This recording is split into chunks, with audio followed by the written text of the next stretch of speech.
The bank alert came through at 0347 local time.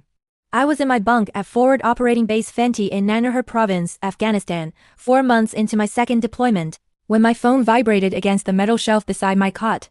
I had learned during my first tour to keep the device on silent for everything except 2 categories of notification: family emergencies and financial alerts. I had set that second category deliberately before I left. A precaution. The kind of thing a person does not because they expect the worst, but because 11 years in the army teaches you that hope and preparation are not the same thing, and only one of them keeps you safe. I picked up the phone. The alert read, "Joint account balance, $0. Multiple withdrawals processed. Available balance insufficient for pending transactions." I read it twice. Then I sat up slowly on the edge of my bunk and stared at the dark ceiling of the barracks while the bass hummed quietly around me. Nolan had emptied everything. Not gradually, not selectively, everything. Savings, checking, the emergency fund. I had been building for 3 years in careful monthly increments while he was home and I was overseas, and I told myself we were building something together. All of it, gone, in 72 hours. While I was 9,000 miles away with no ability to walk into a branch, no ability to make a phone call without going through official communications channels, and no ability to do anything except sit in the dark and understand, with the particular cold clarity that combat environments produce in people who have learned to function inside shock, exactly what my husband had decided I was worth. I set the phone down. I did not cry. I had work in 4 hours. I went back to sleep. And I started planning. Before the story gets darker, like this video, subscribe to the channel, and tell me in the comments what city you are watching from. Because betrayal does not always come from enemies. Sometimes, it comes from the person who said they would wait for you. And sometimes, they forget who they are dealing with. My name is Sergeant First Class Dara Kimathi. I am 33 years old.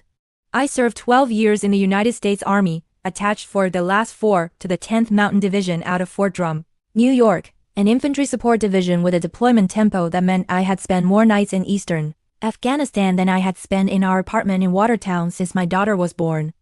I grew up in Columbus, Ohio, the oldest of 4 children raised by a single mother who worked double shifts as a hospital administrator and still managed to attend every school event, every graduation, every important moment, without ever once making her exhaustion our problem. She taught me early that reliability was a form of love, and that the people worth keeping in your life were the ones who showed up consistently, not just when it was convenient. I enlisted at 21 after 2 years of community college and a conversation with an army recruiter that changed the direction of everything. Not because she sold me on it, she didn't particularly, but because something in the structure of it, the clarity of purpose, the idea of belonging to something larger than my own immediate circumstances, resonated with something I had been looking for without knowing I was looking. Over 12 years I completed 3 deployments. 2 to Afghanistan. 1 to Kuwait during a force build-up rotation that never became what everyone feared, but required 18 months of sustained operational readiness regardless. I earned the Army Achievement Medal 4 times, the Army Commendation Medal twice, and a Combat Action Badge during a 2019 engagement outside Jalalabad that I do not discuss in detail, but that changed, permanently, the way I understand my own capacity to function under pressure. I also earned, over 9 years of marriage to Nolan Kimathi, a comprehensive education in what it looks like when a person decides that your absence is an opportunity. Nolan was 36 years old and worked in pharmaceutical sales, a career that suited him precisely because it rewarded confidence, presentation, and the ability to make people feel comfortable with decisions they had not fully examined. He was charming in the way that initially reads as warmth and only later reveals itself as performance. He remembered names, he made eye contact. He laughed at the right moments and said the right things at family gatherings and unit social events. And for the first several years of our marriage, I genuinely believed that the man other people saw was the same man I lived with. He had always been uncomfortable with my deployments. Not frightened for me, that I could have understood. Uncomfortable with the inconvenience of them, the way they disrupted plans, the way they shifted the balance of visibility in our marriage, making him the one who stayed while I became, in the family's eyes, the one who kept leaving. The first red flag I now recognize came during my first deployment, when I discovered he had missed 4 mortgage payments on our Columbus investment property and said nothing until the bank sent a notice to my mother's address, which I had listed as an emergency contact. He apologized. He caught up the payments. He said he had been overwhelmed. I believed him. I should not have believed him. The second warning came 18 months before my third deployment. I was reviewing our joint financial statements during a weekend at Fort Drum when I noticed a series of transfers I did not recognize, moderate amounts, irregular intervals, moving from our joint savings into an account I could not identify from the statement alone. When I asked Nolan about them, he explained they were payments toward a personal investment account he had opened to manage some of his sales commission income separately. He showed me a statement. It looked legitimate. I noted it. I moved on. Deployment preparation absorbed everything else. The third incident came from my closest friend in the unit, Staff Sergeant Amara Osei, who had met Nolan at our farewell gathering before we shipped out. Amara pulled me aside 2 weeks into the deployment during a brief communications window. "I don't want to say something that isn't my business," she said carefully. I told her to say it anyway. She had seen Nolan in Watertown the previous weekend, not unusual, but he had been with a woman she did not recognize, at a restaurant 40 minutes outside of town, and something about it had sat wrong with her for 2 weeks before she decided I needed to know. I thanked her. I kept it in the same internal compartment where I had placed the unexplained transfers and the missed mortgage payments, and the growing sense that the man I had married was running a version of our life that I was not fully permitted to see. The fourth thing was the bank alert. Zero balance, 72 hours, 9,000 miles away. I requested an emergency communications consultation with the unit's JAG attached legal officer the following morning. Captain Reeves listened to my summary without interrupting. Then she asked me one question. "How much documentation do you have access to from here?" I told her I had cloud-stored copies of every joint financial statement for the past 4 years, every property document, our marriage certificate, both vehicle titles, and the deed to the Columbus property, all uploaded to a secure personal archive before I deployed, a habit I had developed after the missed mortgage payments during my first tour. Captain Reeves was quiet for a moment. Then she said, "Sergeant Kimothy, I'm going to connect you with the nearest Army Legal Assistance office stateside, and we're going to start making some calls." She made them that afternoon. By the following morning, Nolan had no idea that the ground beneath every financial decision he had made in the past 72 hours had already begun to shift. The full picture assembled itself over the following 9 days through a combination of Captain Reeves's stateside contacts, a civilian attorney named Sandra Hollis, who specialized in military spouse financial fraud cases, and had been recommended by the Army Legal Assistance Office at Fort Drum, and my own 4-year archive of joint financial documentation. What Sandra found went considerably beyond the empty joint accounts. Nolan had opened 3 separate accounts in his name alone over the preceding 14 months. He had redirected his sales commission deposits, which we had agreed would contribute to joint savings, entirely into those accounts for 11 of those 14 months. He had taken a second mortgage on the Columbus investment property using a power of attorney document that bore my signature, but that I had signed for an entirely different purpose 3 years earlier, and that he had apparently retained and repurposed without my knowledge.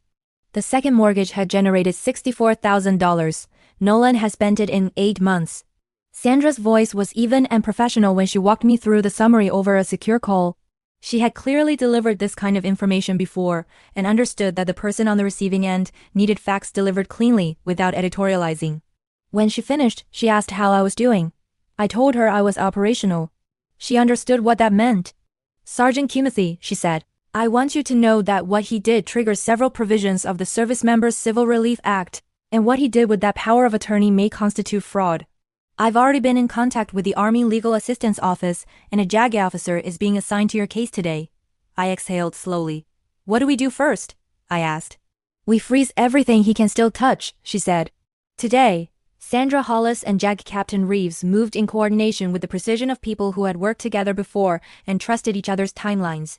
Within 48 hours of Sandra's discovery summary, a military court-adjacent civil freeze order had been filed covering all joint assets, the Columbus property, and both vehicles' title in our names. The filing cited as grave violations, fraudulent use of power of attorney, and dissipation of marital assets during active deployment, a combination that Sandra described as one of the strongest emergency asset protection filings she had assembled in 14 years of practice.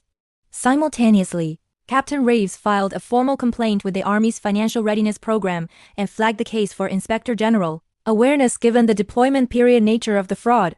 The freeze order was processed and served to Nolan's bank on a Thursday morning. I was on a patrol rotation when it happened and did not find out until that evening. Amara brought me coffee after the debrief and sat beside me in the operations tent while I read Sandra's update message on my phone. "Good news?" Amara asked. "Every account he touched," I said quietly, "is frozen." Amara looked at her coffee cup for a moment. Good, she said simply. Nolan, I was told by Sandra the following day, had attempted 4 transactions that Thursday morning. A wire transfer, a property withdrawal request, a vehicle title inquiry, a cash advance against a credit line. Every single one had been declined. He called Sandra's office that afternoon demanding an explanation. Sandra told him professionally and without elaboration that he would be receiving formal legal correspondence within 72 hours and that she strongly recommended he retain an attorney before responding to anything. He called my mother instead. My mother, who had watched me leave for 3 deployments and had never once in 12 years said a single critical word about Nolan out loud, listened to everything he said. Then she told him, quietly, and with the particular finality of a woman who had made up her mind that she had nothing to say to him, and that he should not call her number again. Then she hung up. Then she called me. I did not have much time to talk, but I had enough. You okay? She asked. I'm okay, I said. Good, a pause. Finish your deployment. We've got everything here. I came home from deployment on a Tuesday in March. My mother and my daughter Zoe met me at the Fort Drum welcome home ceremony, Zoe in a red coat, holding a sign she had made herself with markers and cardboard that said, "Welcome home Mama," in letters that got progressively larger as she ran out of space. I held her for a long time before I trusted myself to speak. Nolan was not there. He had retained an attorney, a civil litigator from Syracuse named Philip Greer, who had sent Sandra a letter 2 weeks before my return indicating that his client disputed the characterization of events and intended to contest the asset freeze and any divorce proceedings aggressively. Sandra had forwarded the letter to me in Afghanistan with a single line of her own beneath it. He doesn't know what we have yet. Let's keep it that way until the hearing. The hearing was scheduled for 3 weeks after my return. I wore my dress uniform. Nolan arrived with Philip Greer and a financial consultant he had retained to challenge the fraud characterization of the power of attorney use.